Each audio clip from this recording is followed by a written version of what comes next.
Hello दोस्तों, good morning, शुभ प्रभात। स्वागत है आप सभी का हमारे नए ब्लॉग में। नए ब्लॉग की शुरुआत करने से पहले आप सभी बड़ों को मेरा प्रणाम, छोटू को ढेर सारा प्यार।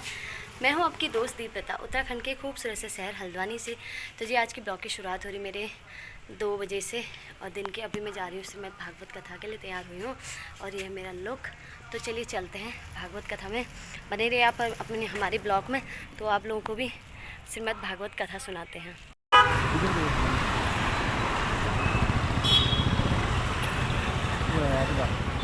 नाम आश्रय, पहली बात भगवान के नाम का ही आश्रय रखो, कभी सुख मिलेगा कभी दुख मिलेगा, ये जगत की रीत है। वेद कहता है, भगवान वेद ने कहा देहावसाने इदमेव जाप्यो गोविंद दानो नरमाधवे।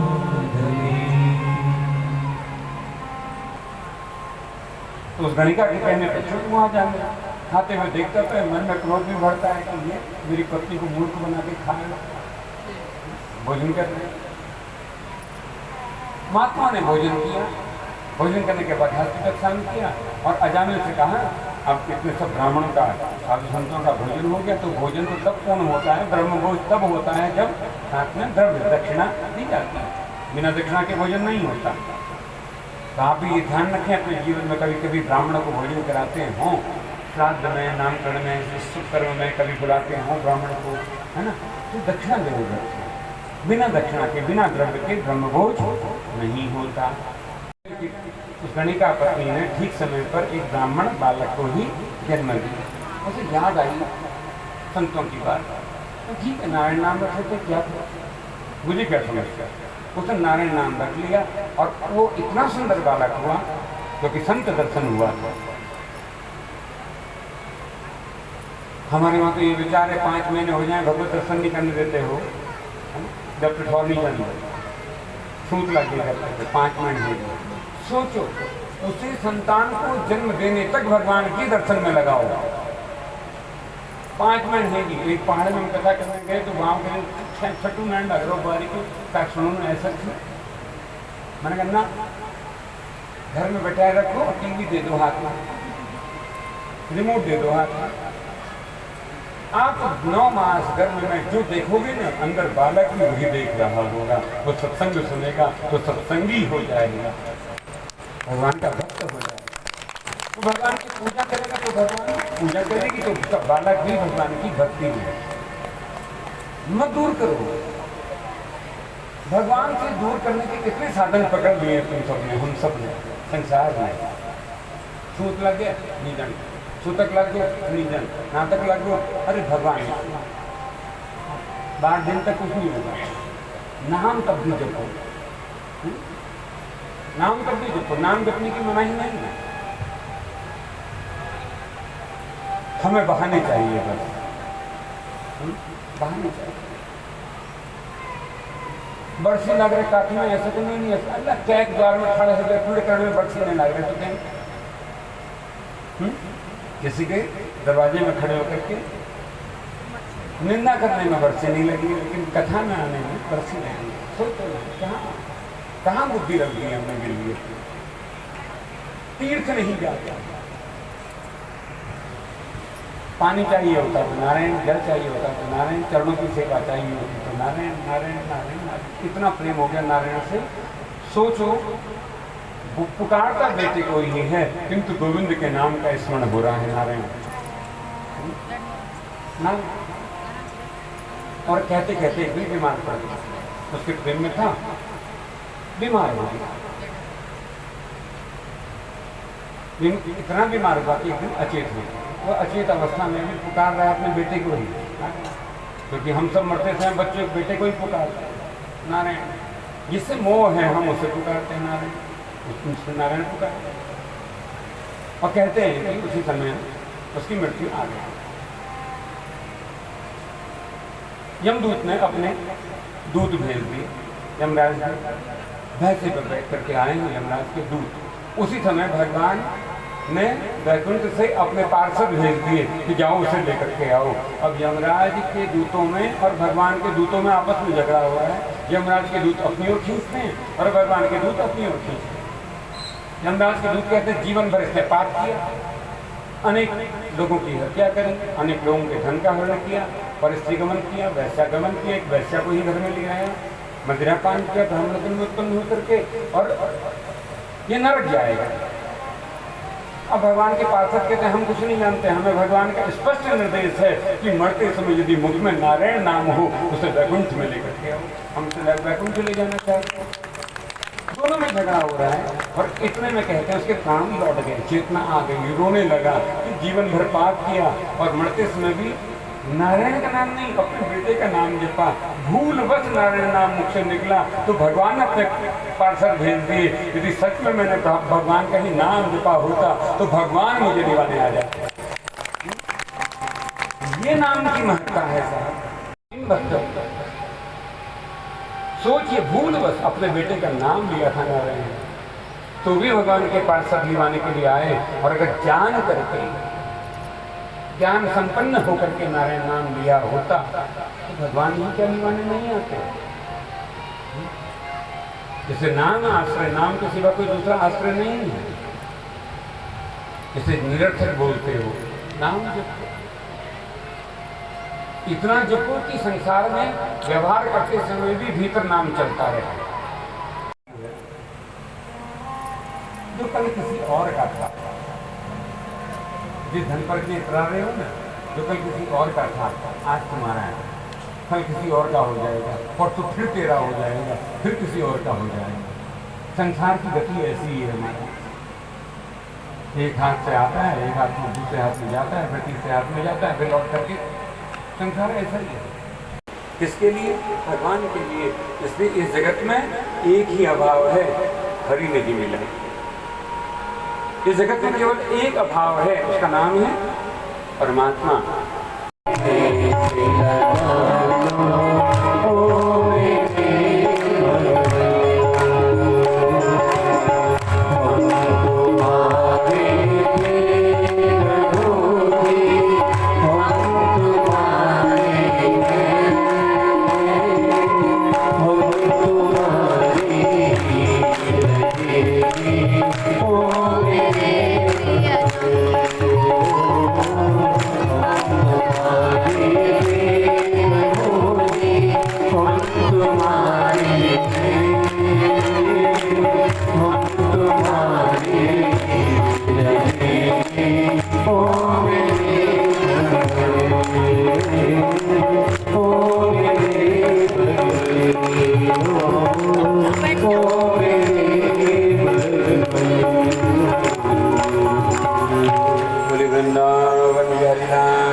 भगवान तो उसमें भी वो प्रेम से आने लगे हैं। उसी समय भगवान ने द्वारिका का त्याग कर दिया। उद्धव को लेकर के जैसे ही भगवान द्वारिका से बाहर हुए और द्वारिका नगरी जैसे ही भगवान ने त्याग दिया, जिसको त्याग दे ईश्वर उसे कौन उबारे, पूरी द्वारिका समुद्र में समाहित हो गई, पूरी द्वारिका समुद्र में डूब गई। उद्धव को लेकर के आए भगवान प्रभास वन में एक वृक्ष के नीचे बैठे और सोचिए ये अंतिम समय क्या याद आता है? बचपन याद आता है, वार्धक्य बुढ़ापे में क्या याद आता है? अपने परिजन याद आते हैं। वही सब याद करके याद आया व्रज, यमुना का कूल तक, याद आती है यशोदा मैया, याद आते हैं नंद बाबा, प्राण प्रिय राधिका। भगवान उन सबको याद करके और उद्धव सांत्वना दे रहे हैं। सोचिए, जहाँ भगवान पूरे जगत को सांत्वना देते हैं, आज भक्त भगवान को सांत्वना दे रहे हैं। और उसी समय सांप लगा है पूरे यदुवंश का, और कृष्ण भी यदुवंशी हैं। एक बहेली का बाण आया और भगवान के पैरों को बीतते हुए भीतर तक प्रवेश कर गया, रक्त की धार फूट गई और उद्धव ने देखा मेरे केशव के चरणों में बाण लगा है, व्याकुल हो गए। बाण निकाला, वो रक्त की धार को रोकने के लिए अपना उपवस्त्र भगवान के पैरों में बांधा। जब रक्त नहीं रुका तो उद्धव दौड़ गए, सन्निपात हो गया उद्धव को। कोई औषधि खोज रहे वन में जाकर, कोई तो औषधि नहीं, मेरे केशव के चरणों में बाण लगा है।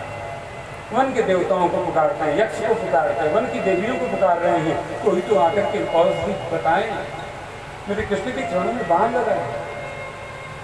जब नहीं विचार रहे हैं, कोई औषधि नहीं मिली तो दौड़ करके आए कृष्ण के पास और कहते हैं हे केशव, आप तो सर्वज्ञ हैं, बताइए ना, ये औषधि कहाँ मिलेगी? आपके चरणों में बाण, रक्त नहीं दिख रहा।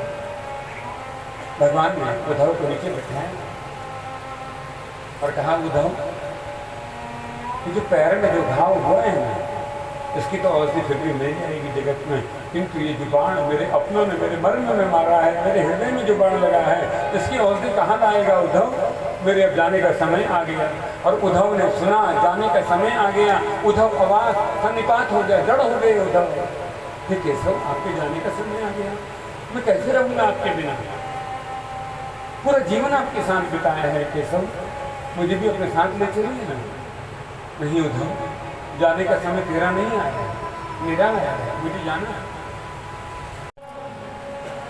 अब हरि है मैं नाई, सब अंधियारा मिट गया, जो दीपक दे जब मैं था तब हरि नहीं। यहाँ मैं है, वहाँ हरि नहीं। मदिरा से प्रभुता आ जाती है। और जैसे प्रभुता आती है ना, मैं बढ़ जाता है ना, प्रभु दूर कुछ होता है। मदिरा पिया हुआ व्यक्ति काल से भी नहीं डरता, हमारा काल से भी नहीं डरता। हम आश्रम जहाँ बना रहे हैं ना, वहाँ बाग बाग बाग बाग है। ऋषि दिनों दो हमारे खेत में भी आए थे, तो वो खूब बाग बाग हो रही थी। एक दिन रात को 11:30-12 बजे मुझे आना पड़ा किसी काम से। रात को हम लौट करके आए, तो साथ में मेरे सीपी था, दो पिए हुए व्यक्ति झूमते हुए आए, सावन झूम रहे। तो उसने कहा, सीपी ने कहा, तो एक बालक है हमारे वहाँ रहता है, तो कहा, महाराज जी इनको बाकी डर नहीं हो रहे। मैंने कहा, प्रभुता से प्रभु दूर। इतना मैं बढ़ गया कि काल को भी भूला बैठा है।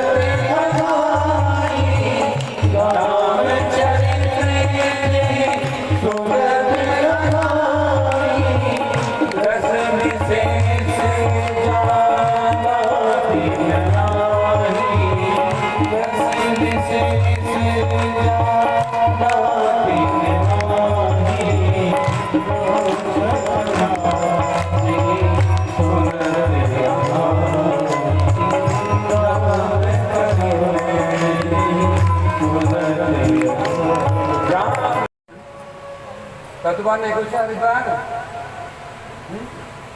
कितने बार चले गए हो? कितने बार ये रोज पूजी दिया तुमने? लेकिन नहीं जाता हूँ, नहीं जाता। तो अनीति के स्वर्ण में कलयुग का वास होता है। पहले तो बराबर बांट दो, जिन्हें बांट दिया, बुढ़िया जीते जी बांट जाए, बैठे रहते सांस की तरह। जीते जी बराबर हिस्सा कर दो, लेकिन देना मत, देना मरने के बाद ही लेना। पता चला दे दिया, घर से निकाला हो गया। लेकिन जीते जी बांट देना कि ये इसका है, ये इसका है, ये इसका। अब माँ ने बांटा है तो उसमें फिर शोक मत करना कि माँ ने उसको ज़्यादा दे दिया तो उसको कम दे दिया, ये शोक भी मत करना। लेकिन बुढ़िया देखे मत जाना, अभी मरने के बाद ही ऐसी व्यवस्था करो, पता चले जिंदा जिंदा निकाल दिया तुमको घर से बाहर।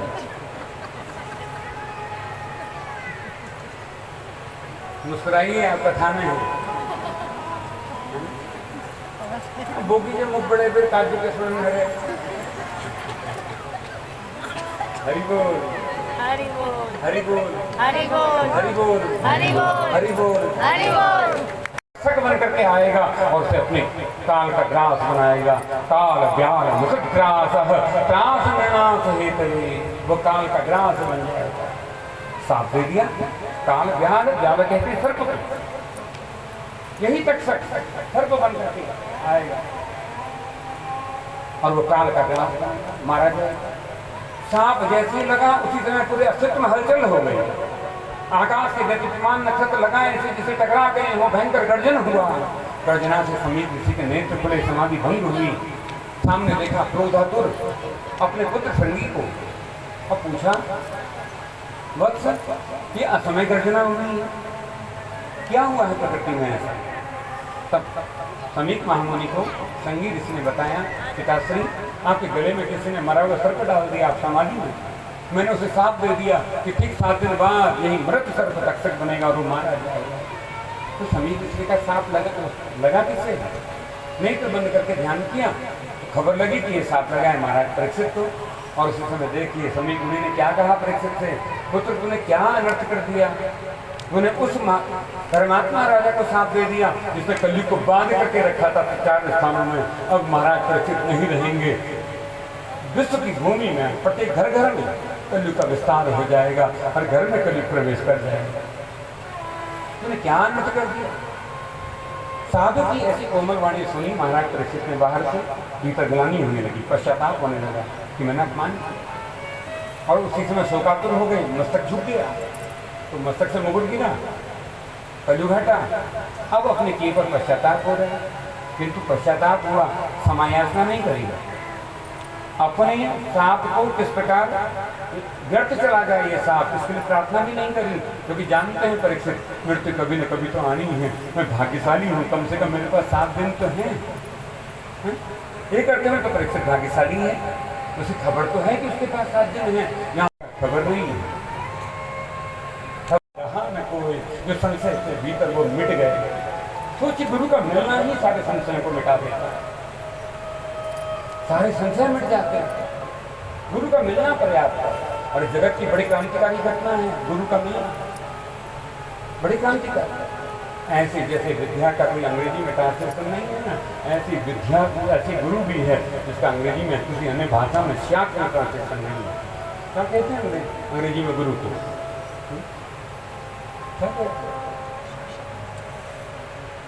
हम गुरु पूर्णिमा आती है तो कई लोग कहते हैं सब गुरुजनों को जिनसे हमने शिक्षा पाई, ये पाया वो पाया, सबको प्रणाम है। गुरु अध्यापक शिक्षक नहीं है, मैंने अभी कहा ना, गुरु अध्यापक नहीं है, गुरु अति व्यापक है। गुरु अध्यापक नहीं है, गुरु अति व्यापक होता है। अध्यापक शिक्षा दे सकता है किंतु गुरु दीक्षा देता है। दोनों में धरती आसमान का अंतर है। वो सोचिए, वो खंभे से भी प्रकट हो जाता है।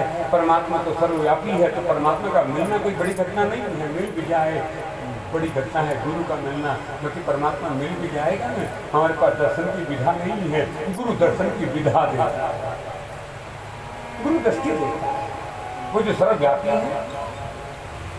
अव्यक्त में भी जो व्यक्त है, उस अव्यक्त को जो व्यक्त कर दे वो गुरु है।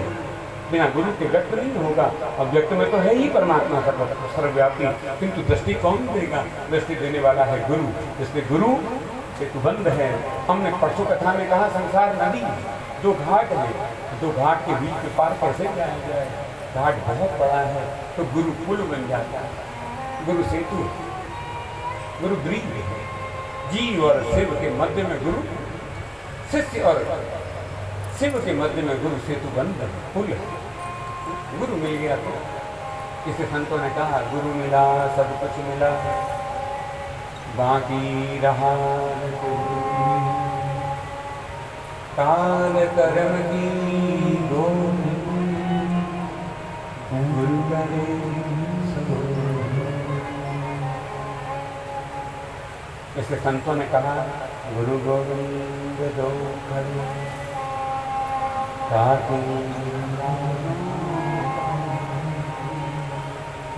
बलिहारी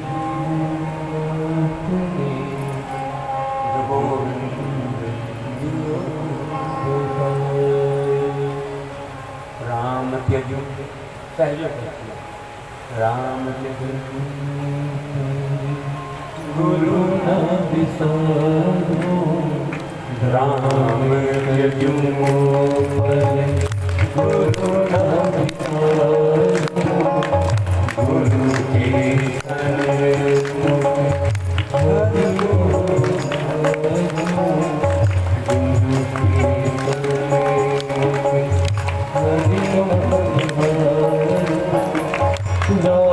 Hare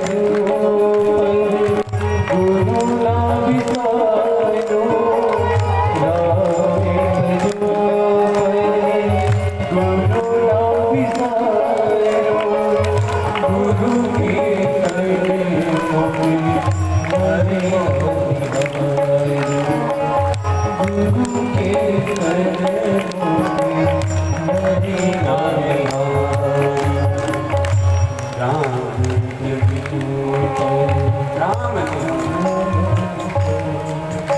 जो कहते राम पर गुरु न दिशा गुरु के सन्मुख हरि को न निहारो गुरु सन्मुख हो तो मैं हरि को भी न देखूं। और देखो क्या परंपरा है वो, गुरु सामने खड़ा हो, भगवंत सामने खड़ा हो, पहले प्रणाम करना किसे है? हाँ? दो जने सामने खड़े हो, किसे प्रणाम करो? बात तो ये भी किसे प्रणाम करो? गुरु की करुणा है कि गुरु गोविंद की ओर इशारा करता है, गोविंद को प्रणाम करो। किंतु गोविंद सोचिए कितने करुणावंत हैं, वो कहते हैं बिना गुरुमुखी हुए आए हो, हम स्वीकार भी नहीं करेंगे। वो गुरु के पास भेजते। जब तक जीवन में गुरुमुखी न हो जाओ तब तक गोविंद स्वीकार नहीं करते। हमने कभी सुपर्णखा का है ना, सुपर्णखा, सुपर्ण नाम सुपर्ण, सुर्प जैसी नाम तो नहीं है। अगर उसको संस्कृत में पढ़ें तो सुर्प, सुपर्ण का अर्थ होता है सुंदर, नाक बड़ी है,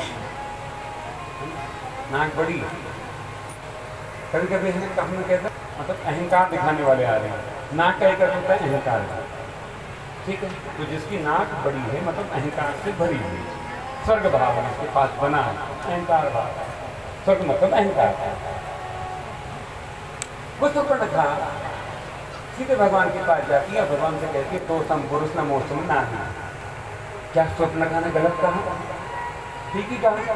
भगवान को प्रणय याचना, संसार को तो प्रणय याचना खूब करते हैं सब लोग, किंतु जो भगवान को ही प्रणय निवेदन करे वो स्त्री कहीं से भी साधारण नहीं दिखती, कहीं से भी नहीं। तो कभी गुरुमुखी होके कथा सुना करो,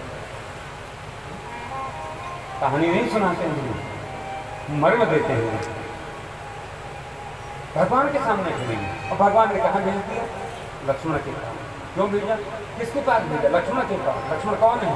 ये तो इंद्रिय है, जिसने अपनी निद्रा को जीता है उसने अपनी समस्त इंद्रियों को जीत लिया, और जो अपनी समस्त इंद्रियों को जीत ले वही गुरु है, वही तो गुरु है। तो राम ने स्वीकार नहीं किया, किसके पास भेजा? गुरु के पास। स्वीकार क्यों नहीं किया? क्योंकि बिना गुरुमुखी हुए आई है, बिना दीक्षा के आई है, किसी दीक्षा के लक्ष्मण के पास भेजा, जाओ कहे लक्ष्मण के पास। और गुरु ने क्या किया? नाक कान काट दिया। ये तो सुना है ना, आपने कहानी सुनी है, लक्ष्मण वीर योषिता जिसका एक बाण लक्ष्मण हनई निमिष में होते थे। भगवान श्री राम कहते हैं लक्ष्मण का एक बाण आतताई सत्ता को समूल नष्ट करने के लिए पर्याप्त है। सोचिए, ये तो भगवान लीला करते हैं तो रावण को मारने के लिए भगवान को आना पड़ता है, वचन दिया है ना कि मैं आऊंगा तेरे लिए। ये तो लक्ष्मण का एक बाण पर्याप्त है। वो जो जितेंद्रिय है वही दैत्य हत्या का श्रृंगार कर सकता है। लक्ष्मण नाक कान काटे, शोभा नहीं देता किसी पुरुष को किसी स्त्री के नाक कान काटता, नाक कान नहीं काटे, नाक काटो तो जो पहुंचा है बहुत दरिया से।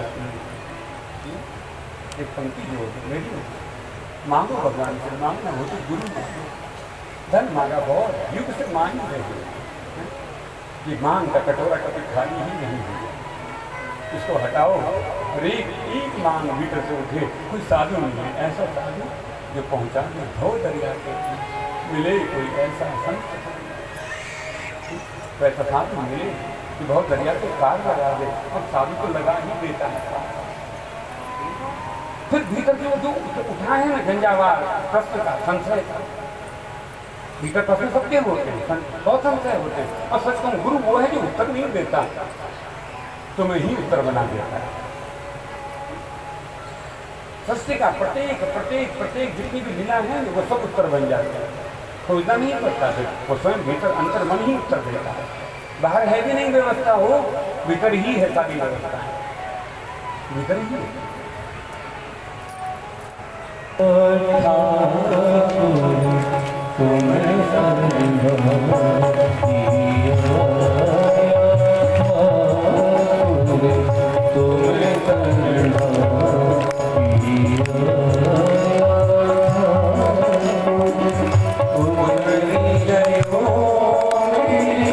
मन का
सदगुरुदेव भगवान की जय। तो तुम शरणाई आए, नानक कहते हैं। उतरी गयो मेरे मन का संशय, मन में जो संशय है, जो झंझावात है, मन में जो प्रश्न है, उतरी गई। जगते दर्शन पाया, देखते ही संशय मिट जाता है। क्या धर्म है, यही प्रधान प्रश्न है। इसके साथ जुड़े जो कुछ अन्य प्रश्न हैं, उन सब प्रश्नों का उत्तर कल हम देंगे। और प्रश्नों का संशय जब मिटता है तो कृष्ण अवतार होता है। संशय मिटे तो हरि प्रकट होते हैं। तो कल की कथा में भगवान का हरिबाल रूप में दर्शन होगा। कृष्ण जन्मोत्सव मनाएंगे, प्रकटोत्सव होगा, खूब उत्सव मना करके माखन मिश्री का प्रसाद बटेगा। तो कल जन्माष्टमी है। आप सब लोग प्रेम से भगवान के बाल मुकुंद का दर्शन करने के लिए आएंगे। एक बार गुरु को प्रणाम करके आज की कथा के यहाँ पर विराम दे रहे हैं।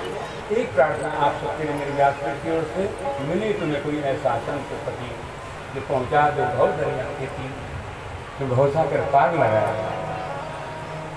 गुरु मेरी पूजा गुरु गोविंद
प्रेम से आरती करेंगे।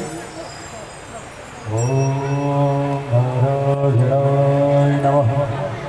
में बसा कर तेरी मूर्ति उतारो मिटे तेरी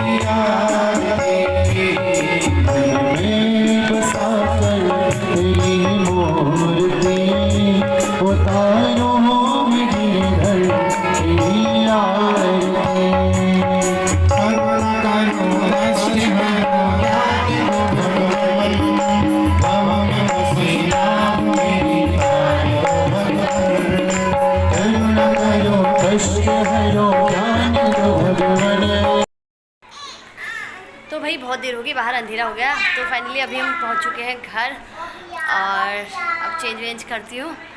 और कैसा लगा आप लोगों को हमारी श्रीमद् भागवत कथा का ब्लॉग? अच्छा लगा तो प्लीज़ यार वीडियो को ज़्यादा से ज़्यादा शेयर करें। और इसी के साथ आज का ब्लॉग इतना है, आज का वीडियो इतना ही रखते हैं। उम्मीद है कि आप लोगों को हमारी वीडियो अच्छी लगी होगी। वीडियो अच्छी लगी तो प्लीज़ लाइक करें, कमेंट करें, अधिक से अधिक दोस्तों में शेयर करें। चैनल में जो नए हैं चैनल को सब्सक्राइब करें। मिलते हैं नेक्स्ट ब्लॉग में। जय देवभूमि, जय उत्तराखंड। Bye bye.